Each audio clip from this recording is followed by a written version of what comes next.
I don't have any time. Like, where did it go? And it's because we're using all of it to just do things. So time being the first place that we started, I think is very wise, first off, Adam, to kind of start the conversation here. But it's because we're not sure what to do. And that's kind of where it actually starts off, is we have to really determine for ourselves what needs to be done. And equally as important, what doesn't need to be done. You found your way to the Winning Tactics podcast with host Adam Sinkus.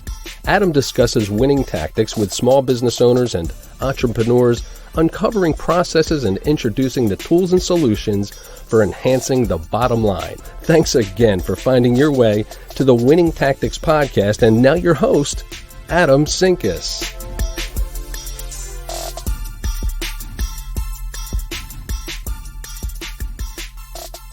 What is going on, everybody? It is Tuesday, otherwise known as the best day of the week, because we are at Winning Tactics Podcast Day. I'm excited today. We're finally venturing away from the marketing stuff that we've been doing the last few weeks, but we're venturing into another space that a lot of small business owners, I think, get trapped in a lot. As I teased today on the post about the show, one of the biggest things is time, but there's so much more to small business owner life than just being sucked in that vortex of I don't have enough time. But we're gonna have a great show today. Excited to bring my guest, Alex, on the stage with me. Alex, welcome to the show. So glad to have you on the show. Tell us a little bit about who you are and what you do. For sure. Adam, first off, thank you so much for having me, man. It's an honor to be here with you and with the audience today. A little about me. My name is Alex Sanfilippo, as Adam said, and I am a SaaS founder, which stands for Software as a Service. Fun side note, fun fact here.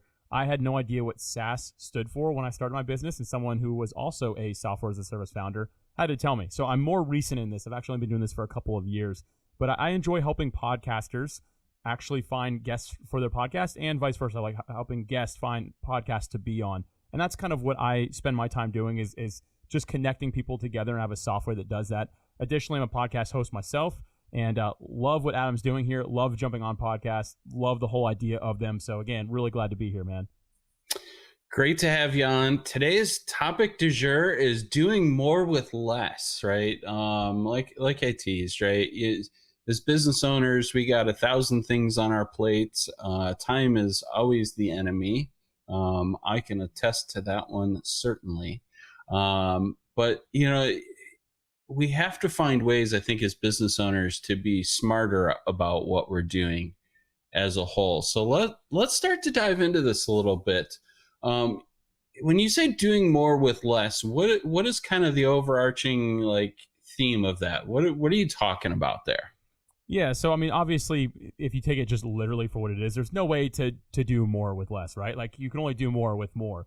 But what I'm getting at is doing more of what matters with spending less effort and time to do that. That's kind of like the big idea, is how can we actually do more of what matters with spending less of our time on the things that don't matter as much? And that's kind of the whole idea behind this topic, if you will. I love that, right? Because I would love to add like an 8th day to the week. I think it would be really beneficial. Someday. I've always called it. That's the 8th day of the week. When it appears, man, I'm going to be doing very well when someday shows up on the calendar. But until then, I think we have limited. I call it limited resources, right? Time, effort, energy, and ability. Those to me are the biggest limited resources as business owners that we have. Let's get the big one out of the way, time, because I think that's probably the first thing that everybody thinks of when they think of doing more with less. How do we start to save a bit of time so that we can focus on those more important things? Yeah, time is really just the biggest topic, I feel like, for everybody who's just getting started, because we feel like we have to do everything. And I say everything, I mean, it's kind of like air quotes, right? Like everything, because there's just so many things to be done. Adam, you know how it is. Like when you first get started, especially, you're not quite sure what you should be doing. So you start doing everything. And then you realize real quick, like, oh, I don't have any time. Like, where did it go? And it's because we're using all of it to just do things. So time being the first place that we started, I think is very wise, first off, Adam, to kind of start the conversation here. But it's because we're not sure what to do. And that's kind of where it actually starts off, is we have to really determine for ourselves what needs to be done. And equally as important, what doesn't need to be done. And this all begins with what I believe just to be self-reflection. Like, you have to sit down and start thinking with pen and paper is what I like to do.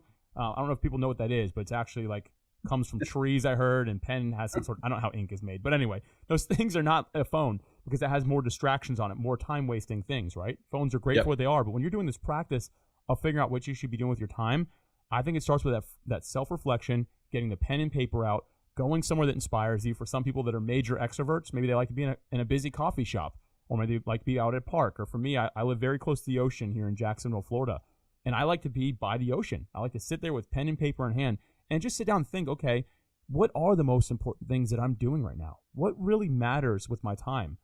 Not just my time for business, but also personally. Like, what do I enjoy? Is it spending time watching Netflix? Or is it more so maybe going out with my wife or getting involved in the community? And for the business, same thing. Is it me spending time on Instagram, let's just say? Or is it me developing the product that I need to do for the actual people using it? So it's really coming to terms with those things, Adam. I'd say it's the very first thing that we've got to do is sit down and really think about what matters most with our time. And I think that so many of us, we just want to skip this side of things and just start rushing into everything. But that's why we feel like we don't have any time. Yeah, it's interesting. A couple things stuck out to me, right? So the first thing is that you mentioned not only business time, but personal time, because I think that's really, really important. There's a lot of noise out there, and I don't know how you feel about it, but I strongly disagree with this, that every startup and entrepreneur needs to work 1,000 hours a week and hustle and grind, constantly. And the reality is like, I don't do this because I want to work 80 hours a week. I do what I do because I want to provide for my family. I want to build a life that I want to enjoy, and I want to be able to do the things that I want to do, and help some people along the way. And it's, that is, I think, a very real statement, planning your time, what's important to you inside and outside of work, And then the other thing that stuck out to me is being focused about what you shouldn't be doing. Right. I love that one. I'm guilty as charged. I had a conversation with somebody a while back on the show about this, right? Just about being more effective with your time as well. And one of the things he said was, you have to realize what you're not good at and just stop doing those things, because you're not doing anybody any favors. Yeah, that's a good way to say that. I like that. So, I think time is the big one. I see tons and tons of articles out there, and there's tons and tons of information about time, but I love the list thing. I love writing things down. I also enjoy the pen and paper thing, but I've found I'm terrible at organizing my notebooks. So I use a Rocket Book. No affiliate here, but it's an absolutely phenomenal product. It's a reusable notebook that you can actually scan right into your computer, integration with like Microsoft and Google Docs and all that kind of stuff. Evernote, all the big ones that everybody uses. And it's cool. Like, they're really cool, and it totally keeps all my notes and scribbles organized. So, I don't leave things, just so you know, I don't leave it on that pen and paper. That's like the starting point, if you will. But I'm like you. Some people, man, like, first off, you look at my handwriting, you'd think I would have been a doctor because it's that bad.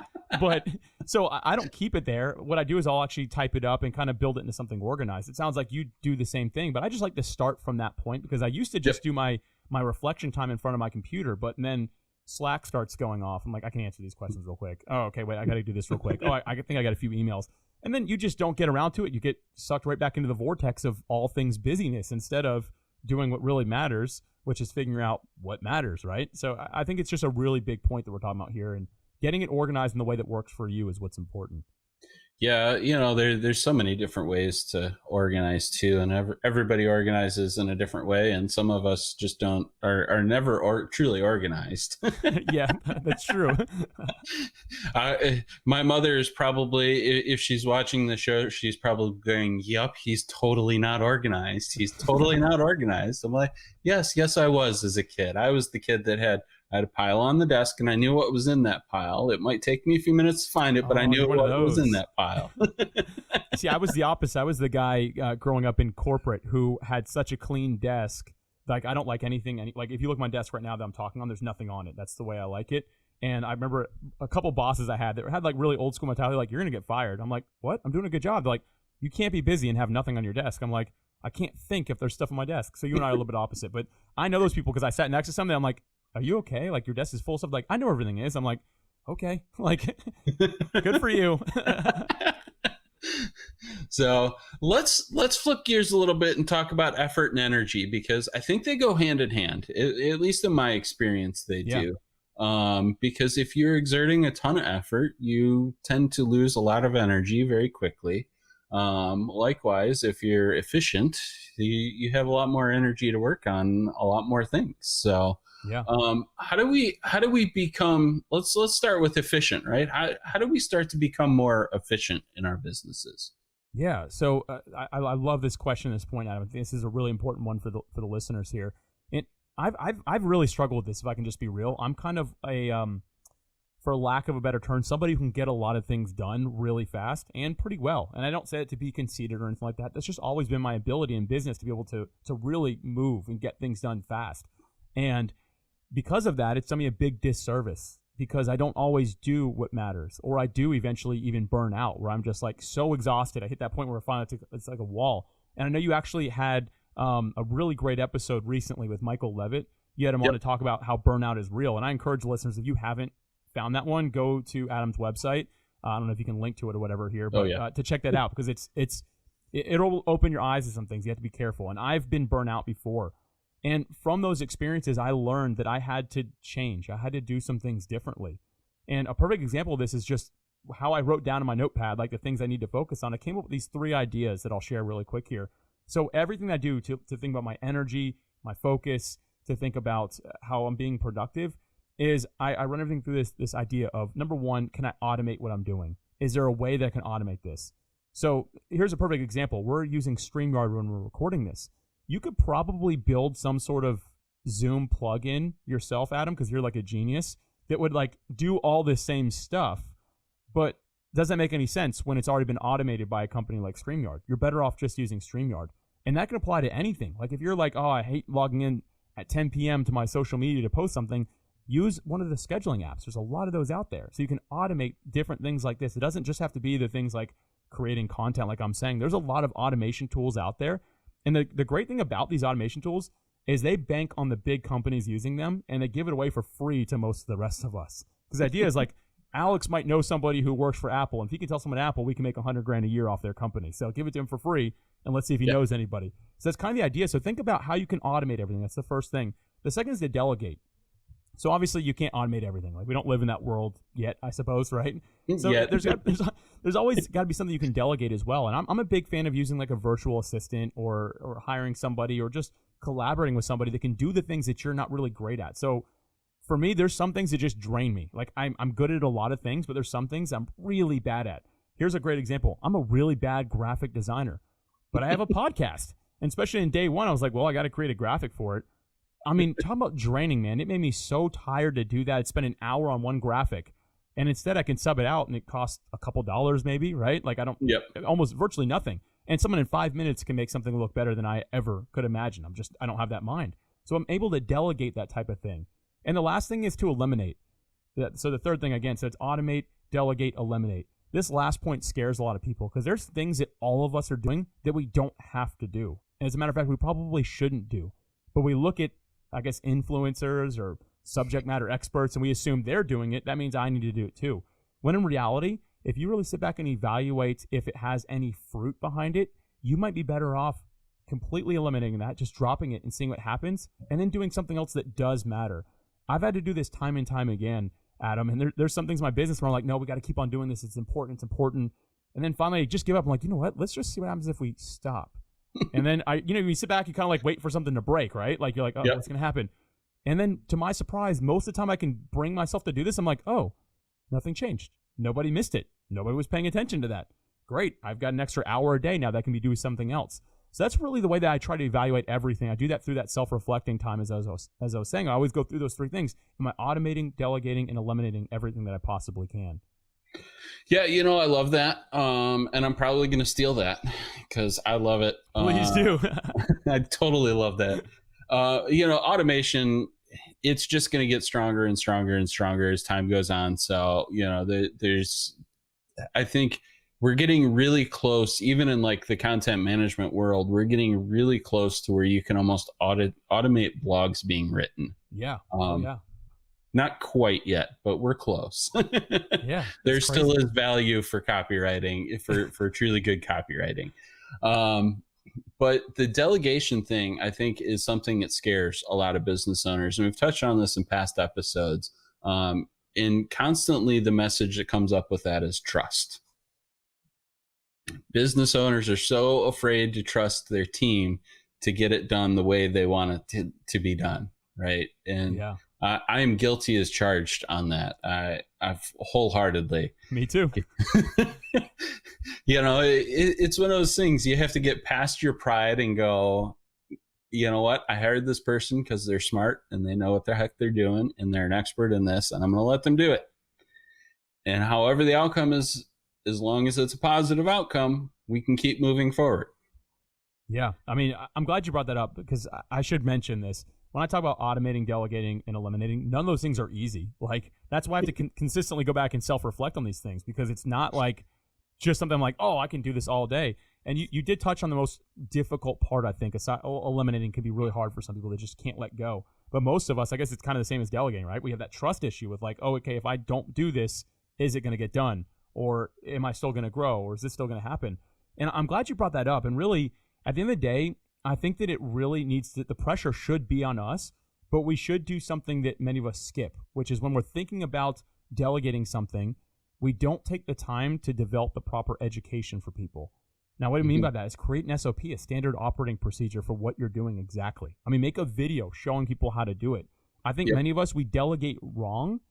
It's more of a handoff than a delegation. I mean, delegation should be like, hey, here's exactly how I do this. Here, it's for you. Take it, run with it. I trust you to do it. And if you don't, I'm going to have to take it back and we're going to have to talk later, right? But I think that a lot of us, we just assume that like, okay, they're good at this. They can do it. Just give it to them. They'll figure it out. When in reality, doing the hard work of creating some sort of educational document is going to just change the game for you. For me, I've tried delegating both ways, and now I've gotten better and better. I still have some work to do, of course, but I've gotten better and better at creating educational documentation before I pass something off.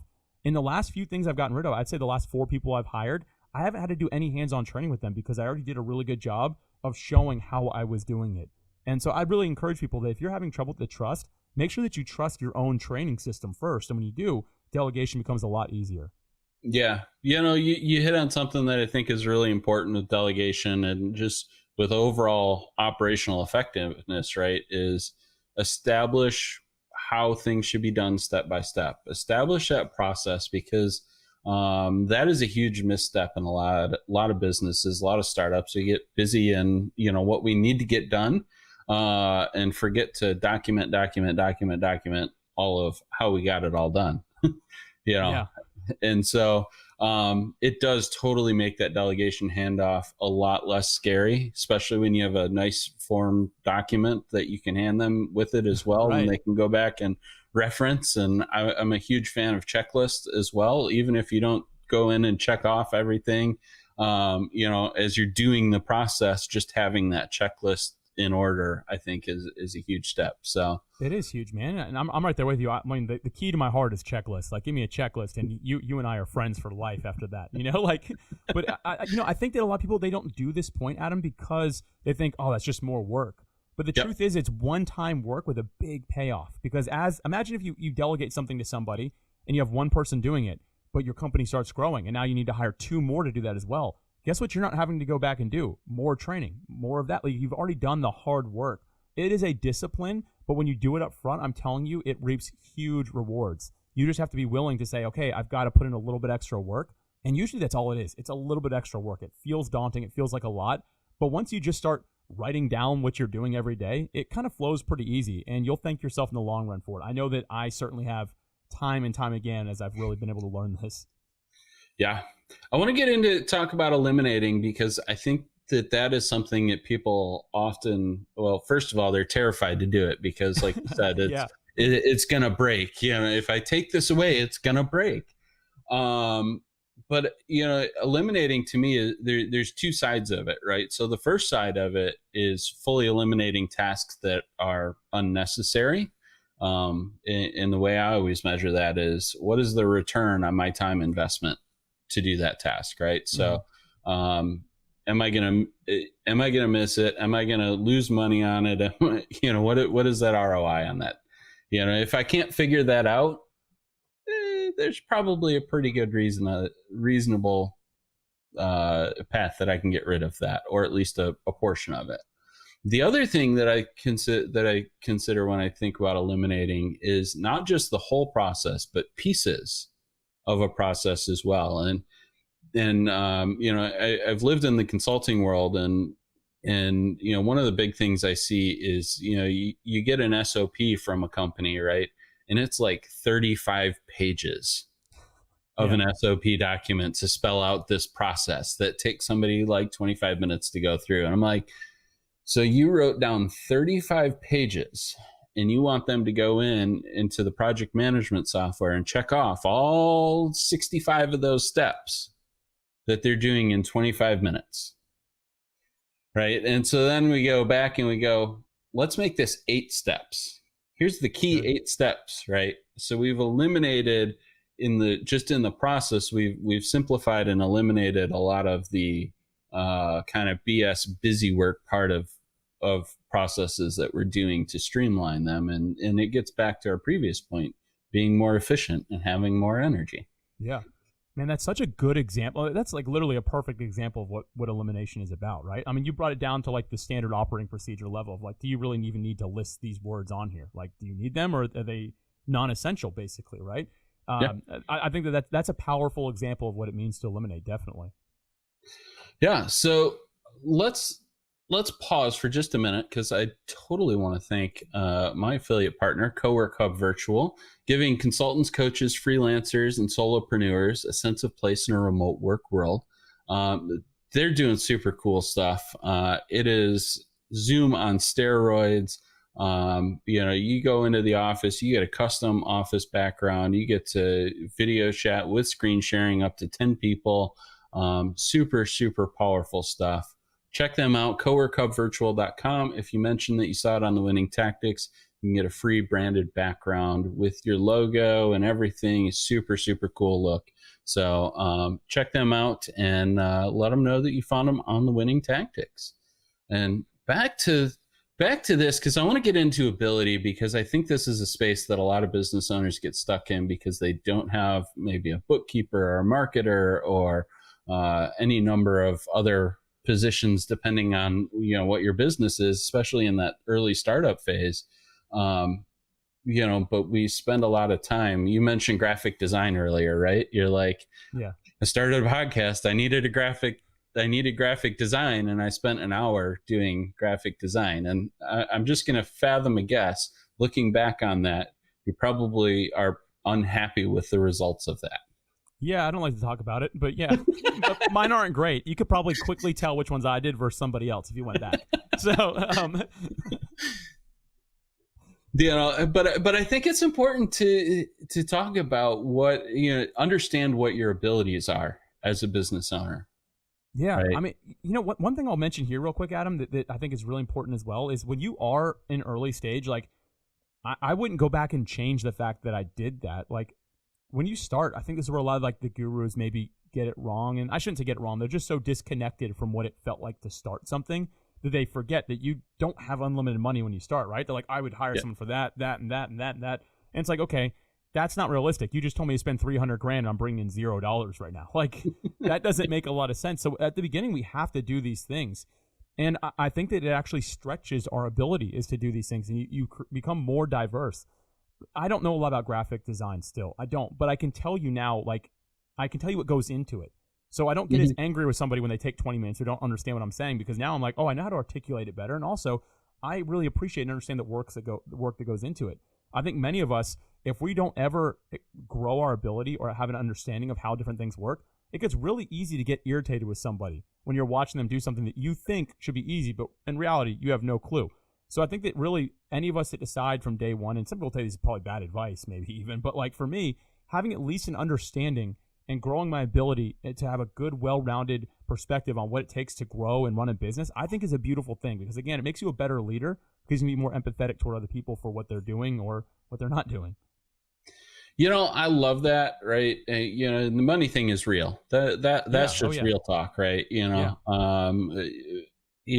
have to be real about that. And there's so many, like you said, there's so much noise out there about like, oh, just hire these people. Well, yeah, that's great if you already have income coming in and you can afford that. But if you don't, you got to get scrappy, Yeah. Oh yeah. But my take on it is this: I will be in that space only as long as I absolutely have to be in that space. Yep. Yeah. I mean, you got to free up time for like you have to understand what you're good at, right? And your kind of zone. If you have to do something that's out of your zone for a while, then you have to. But it's a very important understanding, again, to consistently be growing that ability that you have, but making sure that you're finding kind of the sweet spot. And that's where the old saying, like the 80-20 rule, right? That's where that really comes into play. Like if what you do with 20% of your time is driving 80% of the results, your goal should be, can I do what I'm doing 20% of the time, 40% of the time, so it can drive more of the results, right? Like that should always be kind of your perspective in this, with knowing that, hey, stuff's still got to get done. I mean, there's some people I would never want to have them launch their own business because I know that they would only do the thing that they're absolutely the best at. I'm like, well, you can't start a business that way. Like, you got to jump in and do some other things. Anyway, those are my thoughts. I hate sales. I know I have to do it. I hate sales. That's good. Awareness is the first thing, right? That's step one. Yes. The other thing that comes to mind with ability, right, is there's so much access now with tools like Fiverr and like some of the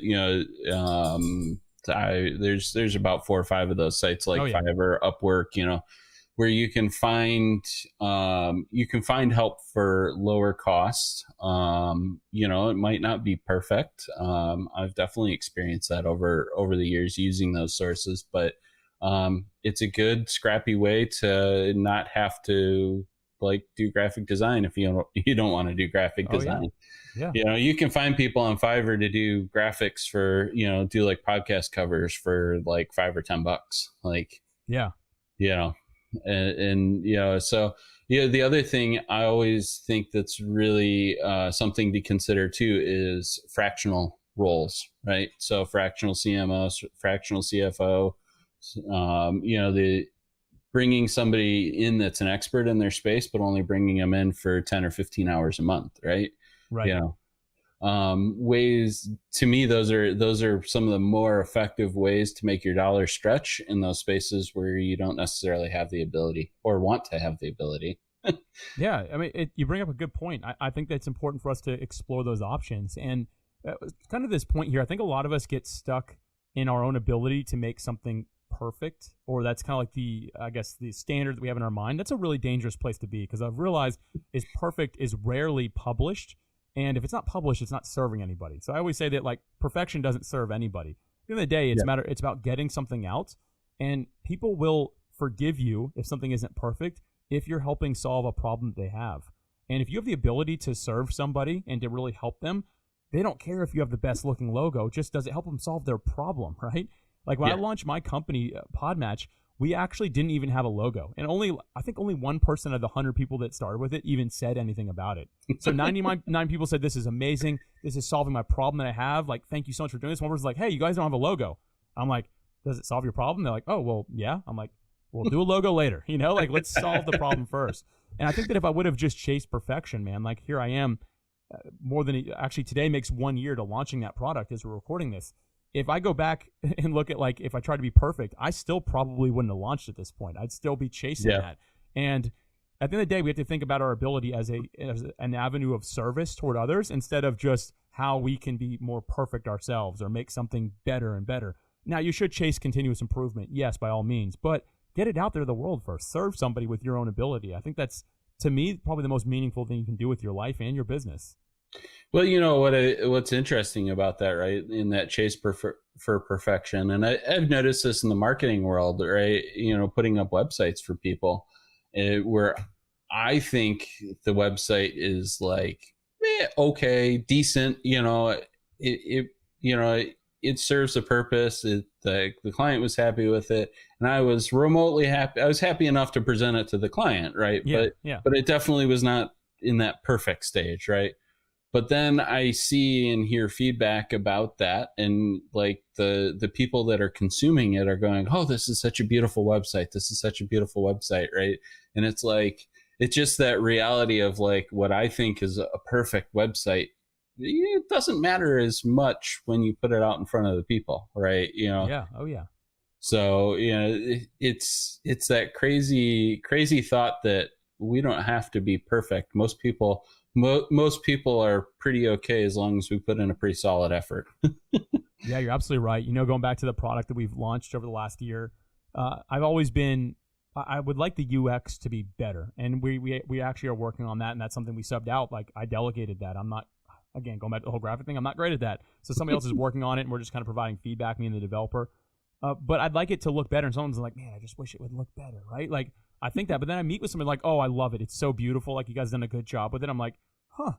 They don't even barely notice. Like, they're noticing the problem that it solves, like the pain point that they have versus how it actually looks. Yeah, sure. Like my buttons on it have like pretty little neon around them, or like they don't change color when you put a mouse over them. But at the end of the day, people don't care about that as much as all of us think.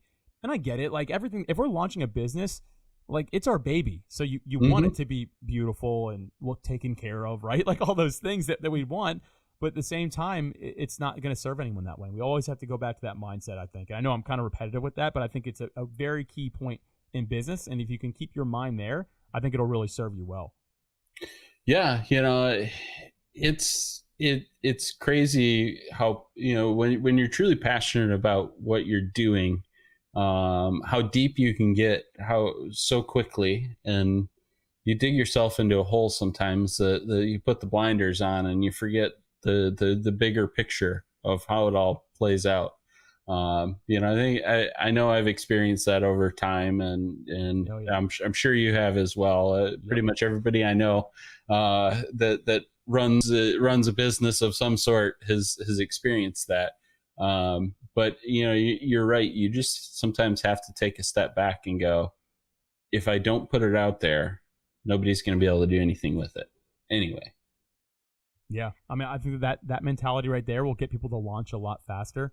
And at the end of the day, growing a business, it's got to be about solving somebody's problem, somebody's pain point.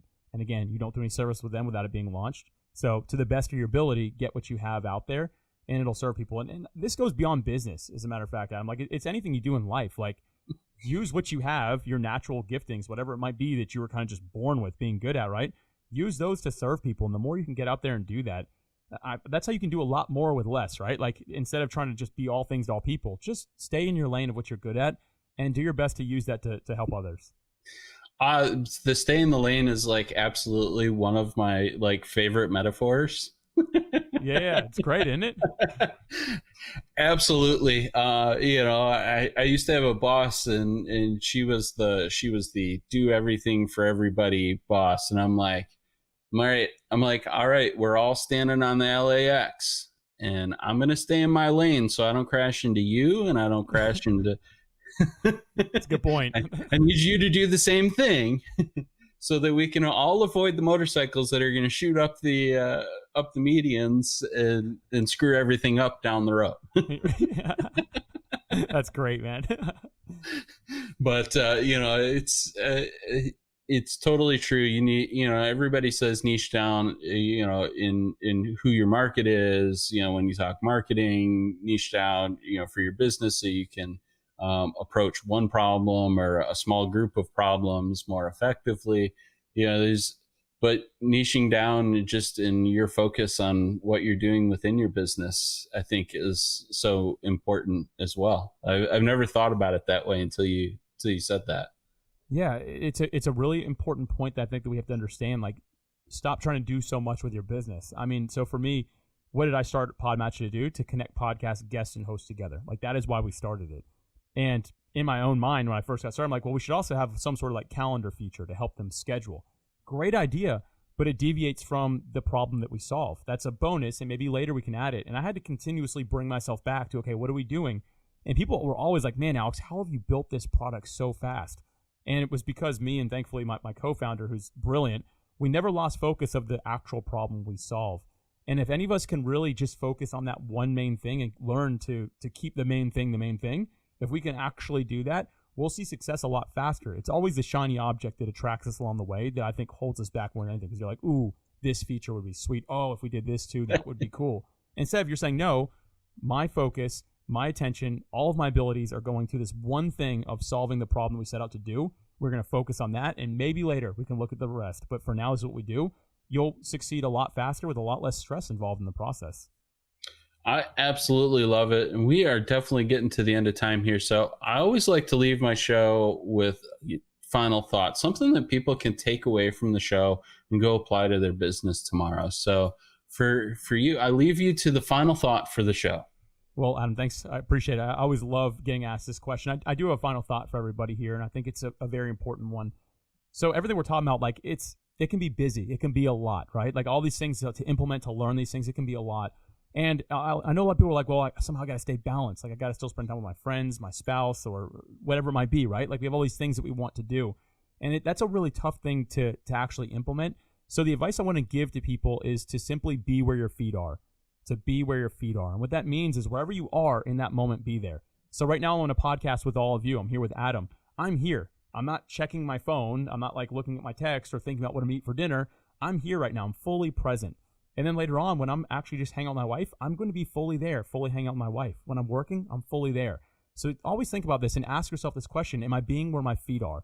It's something I write down in my journal every single day to remind myself, all right, Alex, be fully present wherever I am. And I always like ending with a quote here. So I'm going to share a quote.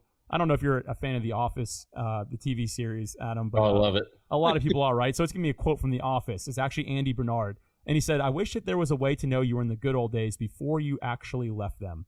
I wish there was a way to actually know you're in the good old days before you actually left them. And I want to remind everybody that no matter where you're at in this journey, it is the good old days right now. Enjoy the process that you're in. Even if you're having to learn, it seems tough. Remember, you're doing this because you want to serve somebody. When you remember that, right now is a great time to do this and to give all of your effort to it. I absolutely love that. Those are phenomenal final thoughts. And I love The Office. I need to ask you, what is your favorite Office episode? Man, this is a hard question right here. You know, it always like, it kind of goes like all over the place, but I've been really enjoying the first ones with Will Ferrell in them. They go to the pound and they have a back and forth with the dog, and he's like, give me that dog. That's not your dog. I don't know why. That's been making me laugh a lot. Maybe I'm kind of like a child, but for whatever reason, I think that's hysterical. So I go between two of them. I have two favorite episodes. So I liked Asian Jim. And I liked when Jim recreates Dwight's the entire outfit and mimic. Those two episodes by far my favorite. Bears beats Battlestar Galactica. Exactly. So where can people find you? Obviously, podmatch.com. Yeah, that's a good place to go if you're interested in being a guest on shows, or if you have a show that you want to register there. Podmatch.com is a great spot to go. Aside from that, I have a podcast of my own, which is called Creating a Brand. It's for early stage entrepreneurs. You can just go to creatingabrand.com. I actually did my first solo episode recently. If anyone wants to hear that, it's a little bit shorter, but something I was really excited to do. You can just go to creatingabrand.com/100. So creatingabrand.com/100. But honestly, Adam, you are doing such a good job with this show. You bring on high quality guests. You ask great pointed questions. I recommend your audience hang with you, man. Hang with Adam. This guy's getting stuff done over here. Man, I really appreciate it, and I so appreciate your time. I think what you have going on at Podmatch is absolutely amazing, and everything you brought to the show today is a testament of exactly why you've been successful there. So I know like it's my go-to source for guests. So I would say probably 80% of all the amazing guests that I've had on my show have come from Podmatch. So totally check them out if you're looking for guests or looking to be a guest, because it is a phenomenal platform. As always, check us out at thewinningtactics.com. We are on YouTube. We are on all the major podcast networks. If you're looking for marketing services, myrooferseo.com. Check us out. We offer websites, SEO, PPC, all the major marketing stuff, graphic design, logo design, all that kind of fun stuff as well. So check us out there, myrooferseo.com. And as always, appreciate everybody that jumped on the live stream with us. Show will be for replay, like always, every Thursday on YouTube and all the major podcast platforms. Alex, I appreciate your time, and we will see you all next week.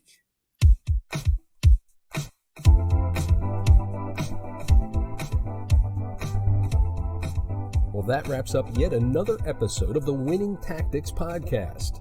You can find Adam on both the LinkedIn and Facebook platforms. And to support the show and ensure the success of the podcast, would you kindly consider visiting Patreon.com/Adam Sinkus? We greatly appreciate it. And until next time, from the Winning Tactics Podcast, remember, culture is how your team behaves when no one is looking. Take good care, and thanks for listening.